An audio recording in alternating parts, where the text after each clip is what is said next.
Alright, I'm about ready to go ride my motorcycle. I gotta get geared up, which means in northern Indiana, when you want to ride your motorcycle and you gotta get geared up, it takes about 2 loads of laundry on your body. And then your coveralls. You know, usually I start off with 2 pairs of long johns, pair of jeans. I'm not much for socks and shit because I used to have a good $300 pair of boots, but I don't anymore. And boy, I'm mistaken that. I haven't rode nearly as much this winter because of it. So yeah, probably about 2 or 3 pairs of socks, pair of winter boots, like good winter boots, not just a pair of tennis shoes or something. Then you go up to your top part of your body, and then you're gonna need at least 2 layers underneath your t-shirt. So as you can see, I'm just in my t-shirt. I live above a motorcycle shop, and it's got a wood burner. Like, I don't know if you can see that little hole that's right there, that flag's hanging up at.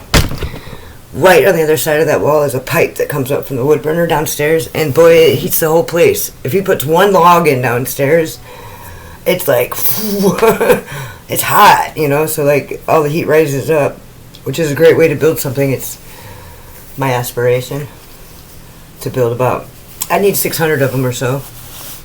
No, I know that sounds crazy, but you need about 10 per state. And then you got the islands and Alaska, so. Well, Alaska's a state, and Hawaii is a state, and that's an island. But you know what I mean. Anyway, I aim to build about 60 of them, so when you're on a motorcycle, you could right to a warm spot anytime you need it, or maybe sometimes it's a cool spot, just the same. It's both just as dangerous when you're in the elements on a motorcycle, and a lot of people don't talk about that because they don't do it. You look at my new motorcycle, it's custom this and that, and oh, I'm going to the repair shop today, oh, look at that, and I think I'll add 8 fingers, or I'm going to do this to look cool. You know what? Ride that motherfucker, and you'll be talking like I do. That's all I got to say today. But yeah, anyway, so you get up to your top layer. Now, my biggest problem is my hands. Now, even when I get a Swiss Army set of mittens, that's the best way it keeps your body heat together, which I can't stand because I go to pull in my clutch, you know what I mean? And the mitten part, when they're not made just right for me, gets stuck between the clutch and the grip. You pull it in, it's not pulling it in all the way. You start slipping gears and shit like that. That's a great way to wreck your motorcycle when it's wet and icy outside. For sure, you know. When I shift when it's raining or snowing or there's ice potential, you know, to happen, like, I pull in my clutch and I shift gears so slow, you know what I mean? It's like, release it, you know, make sure you don't slip that clutch, because that's how your back end goes, like that, you know, for sure. And you just want to go low and slow, man. You don't want to be in 3rd gear and a lot of that shit. You want to be in 1st and then maybe 2nd, you know. But every time you switch that gear, it's gonna, you know how like you're riding with people and like they go switch and it's like, woo, hey baby, woo, hey baby. You know, when they're about ready to go faster, because they're like, oh yeah. You know, I like to ride behind everybody because I got a slower bike than most people probably. It's only a 750. You know, I had a 400 to start with, and I still got that thing going 94, and I could kick them guys' ass on the Harleys 0 to 60. You know what I mean? That's a fact. It was like, wait. It had 6 gears. I love that shit, man. It was so cool. I want a Harley Davidson with a drive shaft. Now, if I can't have it, I'm not even interested, because I love my drive shaft. I lost my first bike, that little 400, modified. Her name was Maud. She was modified. I lost her because a Masterlink, out of all things.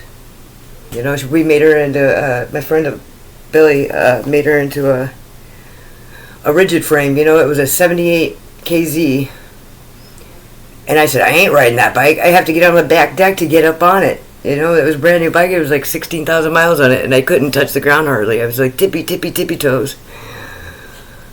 And within an hour, he had scrapped everything off of it, and I would have never rode that bike. I would have been like, nope, I ain't riding it.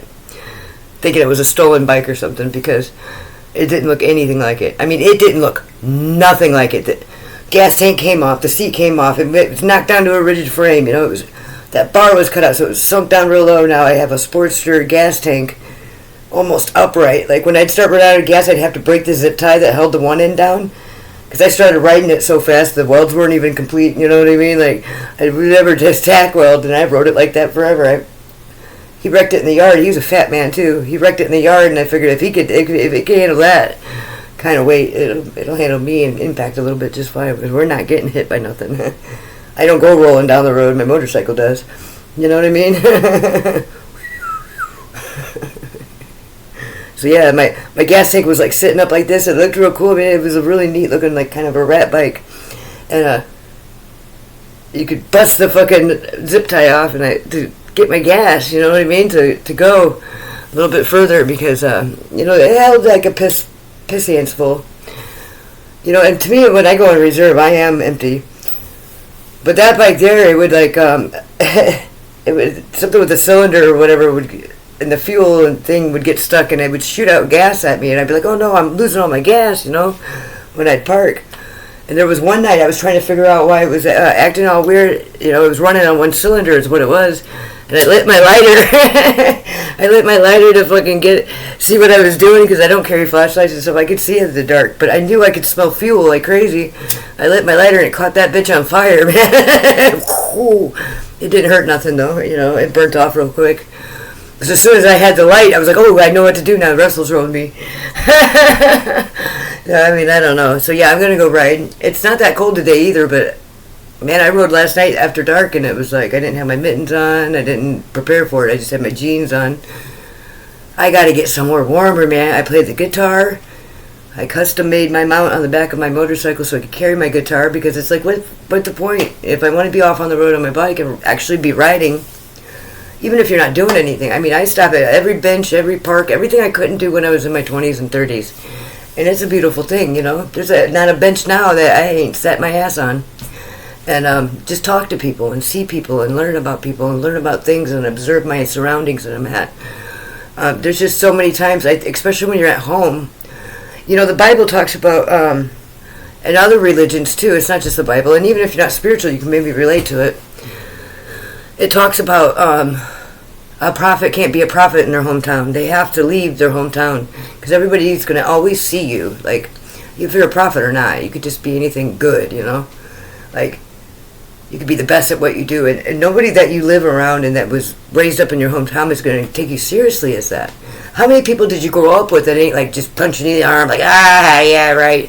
Bozo's gonna go get that, okay, he can't even tie his shoes, he didn't tie his shoes till 8th grade, or, you know what I mean, like, that's the devil working against you. And it's very important that you migrate away from home at least a little bit, even if you return back there. That's what most people do, and that's what I did. But you can't be a prophet in your own hometown. It says that in the Bible, I don't know how many times.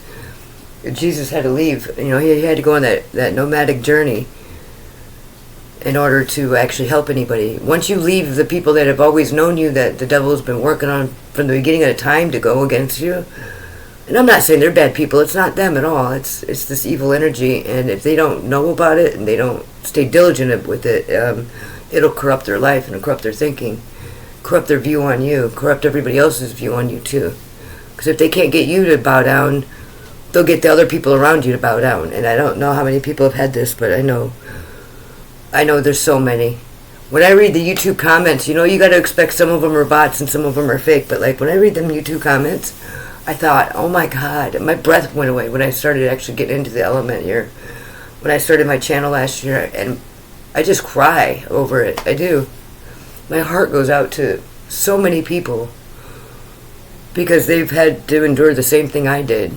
And it's like I almost endured it because I thought, well, as long as I'm the only one that's got to deal with it, because I was the only one that I could see, because I was in my hometown. But then I went out in the world and I could see and I hear and people talk about in testimonies, and like it's everywhere. And there's just so many people. And now they got these algorithms that are collecting these people, like, oh, where are the humans at? Where are the humans at? Where are the humans at? Oh, we're like that too. Tell me more, So you got to be careful. Safeguard your energy. I'm not saying abandon your family, but sometimes you have to. And be willing to do that. And strap up layers. You got to have that holy layer of God first. And then you got to know who you are. Who are you? Are you a person that's okay with this or that or the other? Do you know what this and that and other would be? That would be a no deal breaker for you. These are questions that you need to be asking yourself now, because it's judgment time. If you believe in God or not, it's judgment time in so many levels, because we can't keep going at the rate we're going in the direction we're going. And everybody knows that. I know they can feel that if they're human, you know. I'm about ready to put my boots on with... Oh, them are dirty ass feet too, look at that. Sorry, I live a motorcycle shop. There's nothing glamorous here. You know, I got my own little nook here, but it's compromised many times. If I had a dream, it would probably be to go off on the open road and teach people about what it's like to be a human and the challenges that we face. And that doesn't mean economics. That doesn't mean with the government. That doesn't mean anything. Nothing's before that, before protecting your peace, your sovereignty that we were given to by God first, then law, big old L, then law gave it to us, and our Human Bill of Rights and our Constitution, that we have the right to protect our sovereignty and declare our sovereignty at any time. And that's what they'll do, is they'll be like, oh, you want to give up your American citizenship? Go ahead and sign here, and then they'll deport you or something to nowhere. Where are you going to go? We're going to shut down the borders too or something. You know what I mean? Like, I don't know. There should be no borders on this earth. It shouldn't be like that. That's not the way it was made. But with this fucking agenda that we're living in right now, the only thing we can do to fix it is to spiritually deliver ourselves. And it's the people that think that that's fake, you know what? Go think it's fake. You'll be one of the ones that fucking falling down to the pits of hell. Oh, man, come on down. We got all the demons out. Yeah, man. Yeah, man. Satan's down there fucking like he's an fucking producer or something. Like he's a fucking concert promoter. You know what I mean? That's all he is. He's that little brother. He's a concert promoter. He's a fucking scammer on the side of the road trying to scalp you tickets, man. Don't be dumb and don't get fooled. You know what's inside of you. Unless you're cut off from God. If you're cut off from God, I suggest you pray your ass off and never look back. Or get prepared to burn for about 1,000 years. Which sounds fun, but it's not.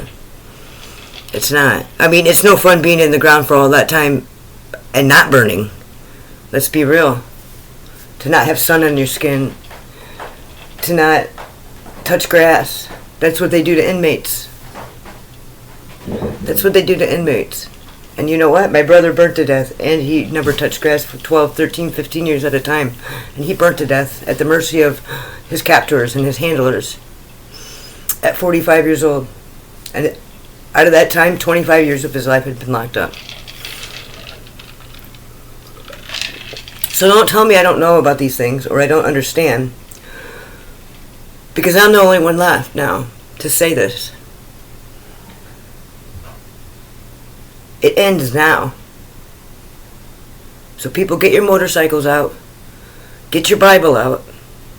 Put your socks on. I still don't have my socks on, but still, it's got fuzzy, like they're Uggs or something or whatever. You know, it's a pretty good brand, but get your socks and shoes on and boots laced up. Kiss your children and go fucking fix it. Quit being complacent. Quit working that job you know it ain't no good for you because you're worried about paying your rent. You know what? That landlord's an evil motherfucker. Don't pay him. Why are you paying him money? We're not supposed to pay them money, you know? We're not supposed to give them money. We're not supposed to go answer to them. We're not supposed to feel bad about not showing up for them. We're supposed to do that about not showing up for God, not giving God. The only thing God wants from you is your faith. How much does faith cost? Nothing. Faith, big zero. Nothing. It doesn't cost anything. What's it cost to make someone happy? Limitless, right? It could cost, depends on who you're trying to make happy, right? A lot of times in relationships, if people that really love you back, like they really love you, and when you could see it like that, like, oh, well, they love me, but they will give you the whole, everything they got and more. But what's it really cost to make somebody happy? Maybe a back rub, that don't cost nothing. Maybe some attention, that don't cost nothing. Maybe sucking their dick, that don't cost nothing. You know, but it all can. They capitalize off of all of them, and it's all not clean ways to live. What's that girl want, a diamond ring? That doesn't cost nothing. If you go to the diamond mine and dig it up yourself, say. Otherwise, probably cost. That's why they've labeled women as so evil, I think, in a lot of ways because of that. But, like, for me, it's like my motorcycle runs on hopes and dreams, see. Yours might need gasoline and everybody else does, but mine runs on hopes and dreams. Okay, well, like, that's a lie. Mine needs a little bit of gasoline, especially if I drive fast. It needs, like, a lot more, but you get what I'm saying. Hopes, dreams, faith. Don't let go of that. I know it gets stomped out of you by a certain age, but all they're doing is euthanizing people. 7% of Quebec's population last year was euthanized, and then all of a sudden, boom, they're out of the organ trade. Like, come on, people, don't be stupid. You see what happened in Nazi Germany and the euthogenics that happened before in history. That's why they want to erase it, so we don't know and we can't fix it. Because you can't fix your history or your future if you don't fix your history. Some people think that, well, if you don't know nothing about it, maybe you could build your own future without all that. But you still have it inside your ancestral roots, like, live inside of you. I think some people call that the kundalini stuff, but, like, my body will vibrate in certain spots, like I got a cell phone in my freaking leg or something. And I swear to God, if anybody ever cut me open to be able to put it in there, I'd have been, like, trying to tear it out, you know? I couldn't imagine them people having to deal with it. You know what I mean? Because I'm like, whoa. My leg has never been raped. It's never been without me knowing, you know, whatever. But you know what? Have you ever been put on anesthesia? Everybody knows that. If you've ever had it, you know it's like they'll always lie to you, and then they get you to go to sleep like that fast. That's how hypnotism is. And mind control works that way through hypnotism and various things. I'm not saying all hypnotists or all times that you've been hypnotized is like that. I'm saying it opens up the possibility for it to be like that because you're opening up a whole different realm of your life. And the shit is real. If you want to come to me and try to debate to me why it's not real, I can give you some stories about my life that I lived. Nobody else was there with me and nobody else knows about it. So don't tell me it ain't real. That's a demon. If they try to instantly dismiss something that you know to be real, and you're trying to, like, confide in a friend, and they're like, it was just, well, you know, and you're like, what the fuck was that noise? And they're like, that was the garbage truck. It comes early in the middle of the night. You know, they start that shit. You know what? You'll know when you're faking it. When you're like, what was that noise? And they make up a story when it wasn't nothing. It wasn't nothing. You know what I mean? So, just be aware and be alert and be in tune. And don't take no more bullshit. Now is our time to speak truth. Now is the time. If we don't do it now, people are going to have to live this shit all over again. And over and over and over again. And I'll be damned under my fucking watch that that's going to happen. It's time to just fucking get back and get real, man. So, until the next time, the Angel of Authenticity. I'm just going to play some guitar now.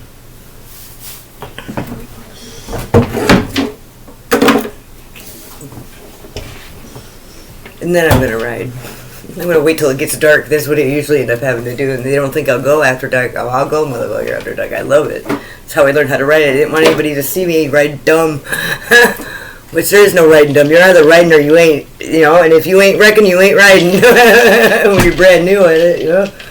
I never wrecked my bike. I got the same bike now. Nobody else that I know talking shit can say that. My first one got gone, but I've had this one now since pretty much my whole riding career. All the real miles I've done is on this bike here. I had 1,000 miles in my first 2 weeks with my bike. Yes, I did. And that was in November. And that was at night in rural Indiana. Man, the roads out here suck. I mean, let me say that again. They suck in Marshall and Stark County. I don't know what they do with their money because they'd be taking everybody's drugs. They'd be putting everybody in prison, taking their money and all of these properties, taxes and all. But no, man, they got a lot of money that they do something with. What do you need $40 million? You know, our county here is a rural-ass, jackass county. And they go through $135 million to do what with and be broke, you know what I mean? Like, where the fuck does this money go? Because you could see the breakdown. Okay, yeah, you gotta cut your grass. Okay, yeah, you gotta pay your power. Okay, yeah, you gotta do that. But the $135 million, dude, we're not in those, like, whatever. You know, unbelievable. I bet you, if I went and audited their ass, they would be fucking screwed because they're probably charging $300 for a sheet of drywall, you know what I mean? It's like, what, do we live underground? Oh, maybe you do, huh? Maybe you got to pay for that shit down there, too. fucking government sleegs. Skeegs. When I write, I call them skeegs. It doesn't flag shit, you know what I mean? The government skeegs. I won't even say government, you know, the local skeegs or the federal skeegs, you know. They're all different, state skeegs, but it's all the same entity, Satan. Satan and his gang and associates. You already know when you see it, and associates. Satan and associates. You're like, you wouldn't probably go do dealing with it. You know, I don't know, maybe I could go find my light, or like maybe I'll just go to the food pantry or something, you know, that'd be alright. You know, if it said, hey, sell your soul, you're like, oh yeah, I don't care about my soul, I don't use it anyway, I'm not in tune with it, and like, you know, God hates me anyway, because that's what the church has told you. Get the fuck out of here, man. But if it actually said, like, we will gut you and rape you in the asshole, like, this is a line for it, you wouldn't go there, you know, but that's the truth. They cast illusions, and that's why authenticity, that is why let me say this again, hold on. That is why authenticity will save the world, because it's what makes illusions fall. Once you make that illusion fall, or even if they think, like they do with you and get up in your head, even if they think that you know something or that you're telling something, they start showing their true colors, buddy. It is a beautiful day in the world when Satan starts showing his colors out there in the world. He starts showing his colors and he starts unwinding, man, like he wants you to do. Because everything that they're casting at you, when you stand in that truth, God's got you. That's a high vibration. You're on that holy fucking path. He's got you. And boy, these spin like a top. But they unwind instead of winding up. Well, sometimes they go both ways. Literally. Them girls down there are ugly. I'd go both ways too, probably. I know that some dudes that are way prettier looking than like they're women, man. They'd be scary. I'm just saying, you know. I don't really judge about what you do, but Satan's not a racist. I live south of the river around a bunch of bigots. There's still bigots out here like a motherfucker, you know what I mean? And I'm a woman, so no, I'm not black or nothing. But like, I'm a woman. I've had men, when I was trying to pump gas, and I'm like squeezing past the gas pump because I parked too close to it, you know, with my handlebars.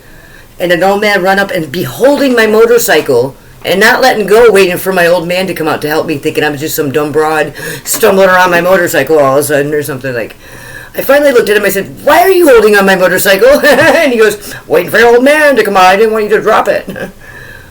Nigga, get off my shit. And this was like a 90-year-old white man, you know what I mean? I was like, mind blown, you know? I was like, that will be here forever, old man. We're waiting for my old man to come out to save me, dude. You don't know about me around here, apparently. Too funny, ain't it? I love everybody. If they're human, I love them. I don't give a shit. And the more different and unique they are, especially to that area, I love being that person that's there saying, they're not so bad. Check them out. Check them out. Yeah, you know, they are totally bizarre, you know, and I gotta know more, so I'll go know more. I'm like, yeah, but you know, yeah, what they said was kind of bullshit, but like, they do this though, and like, they don't even realize the person doing it, don't even realize like how brilliant they are most of the time, because nobody cares. Nobody sees that, and I do. So if you need something brilliant to be seen about you, I would love to come do that. I'll ride my motorcycle, and I'll come see it, and I was like, it's so. It's total bullshit, but what they were trying to rook you in with, but like, they do this though, which is really fucking neat. And more people need that advocate, I think, on their side. So I don't know. Yeah.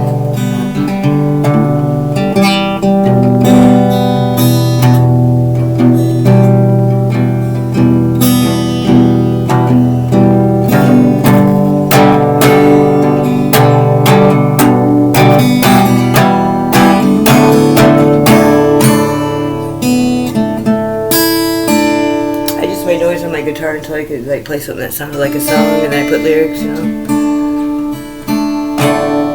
This is how I call in my energy and my angels. It's just something about it. It's like what I do when I don't know what to play. Oops. I don't know what to play, and I don't know how to feel, and I don't know where to go, and I don't know what I'm gonna do. I play this. I think it's cleaning my energy.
song's called Four Seasons. It's the newest song I wrote. I've been working on it a while and kind of ditched it for a while, but I get it in my heart to play it a certain way and a certain timing or something, just the melody. I don't know. There's certain things I just cannot change about it. There's plenty I can, and there's plenty I could add to. And that's who I'm looking for, is people that can add to it for me. I need a drum beat so bad on my songs so I can learn how to get rhythm and keep the timing, you know? It's just...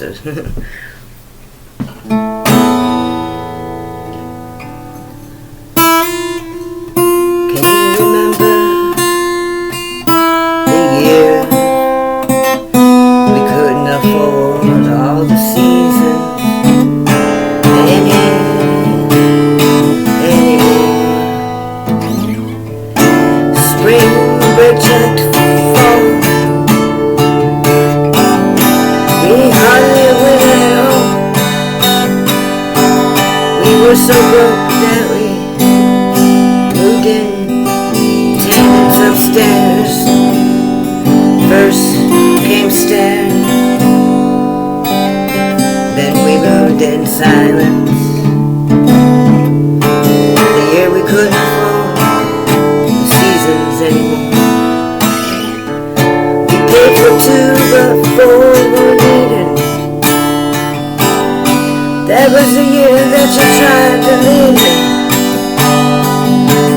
Ran out of gas 2 houses away, and we about laughed ourselves great.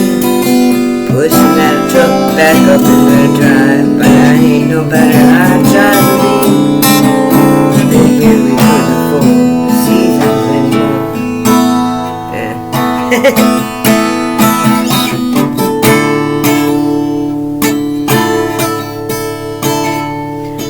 Flashed right into spring's ass.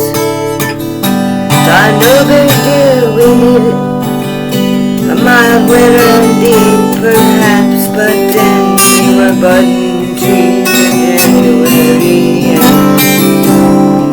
bear slept too cute. The year we couldn't afford the season, but I don't remember you. I don't know. You know, somebody said something earlier and it made me want to play this song, so maybe I should play it if I can remember how.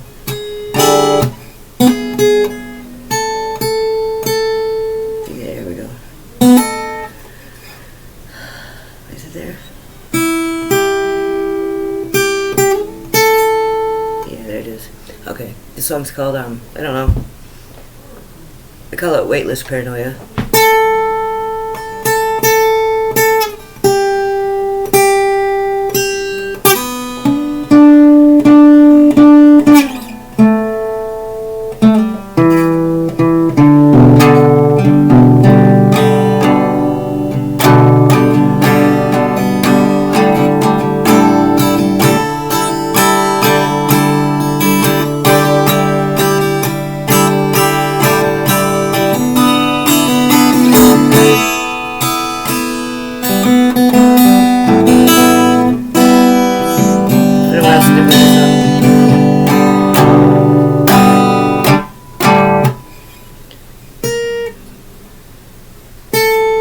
Try to tell me that we're on dry land, just because you're bending over and sifting in that sand. But the water is deep, and the patches are rough and dry, my friend. I believe you're sitting in one of them. So call in the Coast Guard, my men, down here on my knees. But don't make me ask twice, 'cause you know that I will.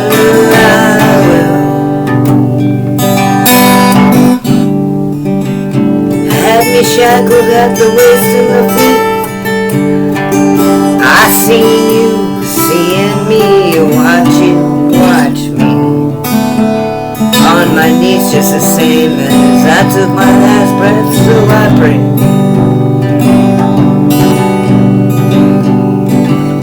But change become weightless in that sea.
help me, you rescue me. So I'm just here to sing jokes and show myself love. I don't know, I fucked that up, but anyway, I got things to do. My mind started going somewhere else.